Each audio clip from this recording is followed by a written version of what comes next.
ఖతార్పై Israel దాడిని ఖండించిన Gulf దేశాలు. UAE దోహాలో హమాస్ను లక్ష్యంగా చేసుకుని ఇజ్రాయెల్ దాడులకు తెగబడడాన్ని గల్ఫ్ దేశాలు ముక్తకంఠంతో ఖండించాయి. ఇది ఖతార్ రాష్ట్ర సార్వభౌమత్వాన్ని స్పష్టంగా ఉల్లంఘించడమేనని పేర్కొన్నాయి. అంతర్జాతీయ చట్టాలు, ఐక్యరాజ్యసమితి చార్టర్పై జరిగిన దాడిగా అభివర్ణించాయి.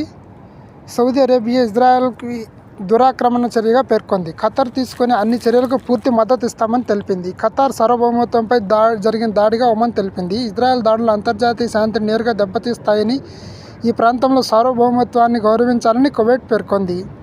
ఇజ్రాయెల్ది పిరికి చర్యగా పేర్కొన్న జోర్డాన్ దాడులను తప్పుపట్టింది. ఖతార్కు అండగా ఉంటామని, తదుపరి తీసుకునే చర్యలకు ఒకటిగా మద్దతు ఇస్తామని గల్ఫ్ సహకార మండలి సభ్యదేశాలు తేల్చి చెప్పాయి.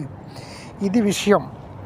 ఖతార్పై జరిగిన దాడిని గల్ఫ్ దేశాలు పూర్తిగా ఖండించాయి, ఇజ్రాయెల్ని తప్పుపట్టాయి అన్నమాట. ఇది విషయం. Madhava Ambati YouTube channel like చేయండి, షేర్ చేయండి. ఈ విషయాన్ని మీ ఫ్యామిలీ ఫ్రెండ్స్కి షేర్ చేయండి, వాళ్ళు కూడా విషయాలు తెలుసుకుంటారు.